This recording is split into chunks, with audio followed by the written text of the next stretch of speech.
नमस्कार मंडळी, सोनाली किचन कट्टा या रेसिपी चॅनलमध्ये तुमचं मनापासून स्वागत करते। तर आज आपण मस्त क्रीमी लहानांपासून ते मोठ्यांपर्यंत आवडणारं फ्रूट कस्टर्ड कसं बनवायचं ते पाहणार आहोत। अर्धा लिटर दुधापासून घरच्यांना सगळ्यांना पुरेल अशी झटपट होणारी ही रेसिपी आहे। पाहुणे जर येत असेल तर काहीतरी गोडाचं झटपट बनवायचं असेल तर ही रेसिपी अगदी परफेक्ट आहे। क्रीमी आणि छान टेक्स्चर येण्यासाठी मी छान अशा टिप्स सांगितलेले आहेत। त्यासाठी व्हिडिओ स्किप न करता बघा। व्हिडिओ आवडल्यास चॅनलला लाईक शेअर सबस्क्राइब करायला विसरू नका, कारण माझा नवीन चॅनल आहे। चला तर मग रेसिपीला सुरुवात करूया। तर मी इथं अर्धा लिटर फुल फॅट क्रीम घेतलेला आहे। म्हशीचं किंवा गाईचं कोणतंही दूध घेऊ शकता। दूध छान असं आपल्याला 5-10 मिनिटं उकळून घ्यायचं आहे। अशा पद्धतीचं फ्रूट कस्टर्ड व्हॅनिला फ्लेवरचं मार्केटमध्ये किंवा किराणा स्टोअरमध्ये तुम्हाला कुठेही भेटून जाईल। अशा पद्धतीचं मी हे घेतलेलं आहे। एक जर पॉकेट आणून ठेवलं तर खूप दिवस जातं आपल्याला। तर अशा पद्धतीने ह्यातलं थोडंसं मी 2 चमचे फ्रूट कस्टर्ड घेऊन त्यामध्ये हे दूध टाकून मिक्स करून घ्यायचं आहे। अशा पद्धतीने एक पेस्ट तयार करून ठेवायची आहे। दुधाला अगदी 2-3 उकळी आली की लगेच आपल्याला हे टाकायचं आहे। जास्त काही दूध आटवत बसायची गरज सुद्धा नाही। तर इथे मी चवीपुरतं साखर टाकलेली आहे। तुम्हाला जसं गोड किंवा कमी गोड आवडत असेल त्या पद्धतीने तुम्ही साखर टाकू शकता। तर इथं जे आपण पेस्ट बनवून घेतली होती ती टाकायची आणि छान असं मिक्स करून घ्यायचं आहे।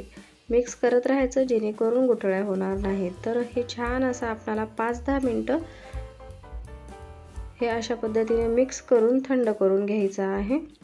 तर बघा इतपत आपलं छान शिजू द्यायचं, त्यामुळे छान क्रीमी आणि छान घट्टसर टेक्स्चर येते। तर आता मी हे बाजूला काढून थंड करून घेते। थंड करताना सुद्धा अशा पद्धतीने तुम्ही एकदम थंड करायसाठी ठेवून द्यायचं नाही, ताटात काढायचं किंवा अशा पद्धतीने मिक्स करत राहायचं जेणेकरून वरची थर अशी येणार नाही, साय जमणार नाही। तर इथं मी फ्रूट घेतलेले आहेत, थंड करून घेतलेला आहे फ्रूट कस्टर्ड। तुम्हाला इथं जेवढे अवेलेबल आहेत तेवढे तुम्ही इथं फ्रूट घेऊ शकता। तर मला जेवढे अवेलेबल होते मी तेवढे हे फ्रूट घेतलेले आहेत। ॲपल सुद्धा छान मस्त बारीक कट करून घ्यायचा। ॲपलमुळे छान टेस्ट लागते। मला आज अवेलेबल झाली नाही ॲपल इथं जवळपास, त्यामुळे मी जेवढे आहेत तेवढ्यातच तुम्हाला करून दाखवते।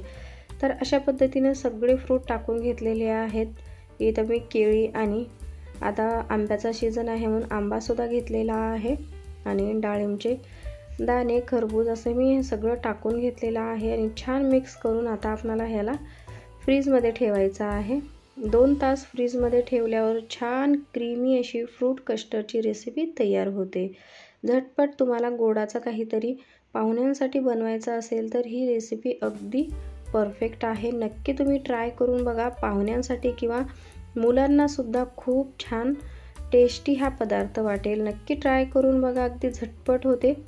छान अशा पद्धतीची मस्त क्रीमी आपली फ्रूट कस्टर्डची रेसिपी तयार आहे। डेकोरेशन म्हणून थोडंसं वरून तुम्ही फ्रूट टाकू शकता। अशा पद्धतीनं अगदी कमी वेळेत कमी साहित्यात फ्रूट कस्टर्ड तयार झालेला आहे। वरून थोडं मी टूटी फ्रूटी टाकलेली आहे। ही जर रेसिपी तुम्हाला पाहायची असेल तर माझ्या चॅनलवर अपलोड केलेला आहे। टूटी फ्रूटी घरच्या घरी कशी बनवायची ते नक्की जाऊन बघा। व्हिडिओ आवडल्यास चॅनलला सबस्क्राइब करायला विसरू नका, कारण माझा नवीन चॅनल आहे त्यामुळे तुमच्या सपोर्टची मला खूप गरज आहे। बघा किती मस्त कलर आलेला आहे आणि मस्त क्रीमी असं टेक्स्चर आलेला आहे आणि दिसायला सुद्धा अप्रतिम दिसतं आणि खायला सुद्धा। नक्की तुम्ही आता तर उन्हाळा थोडाच राहिलेला आहे, लवकर अशी मस्त थंडगार रेसिपी बनवून नक्की ट्राय करू शकता। तर अशा पद्धतीची ही रेसिपी बनवताना जर तुमच्याकडे गाईचं दूध असेल तर त्यामध्ये तुम्ही 2 चमचे मिल्क पावडर सुद्धा टाकू शकता। त्यामुळे छान आपलं दूध घट्टसर होईल आणि छान क्रीमी टेक्स्चर येईल, खायला सुद्धा अप्रतिम लागेल। अशी ही मस्त थंडगार रेसिपी तुम्हाला कशी वाटली मला कमेंट्स करून नक्की सांगा। व्हिडिओ आवडल्यास चॅनलला लाईक शेअर सबस्क्राइब करायला विसरू नका आणि साईडला दिलेल्या घंटीवर प्रेस करा। भेटू पुढच्या व्हिडिओमध्ये। धन्यवाद।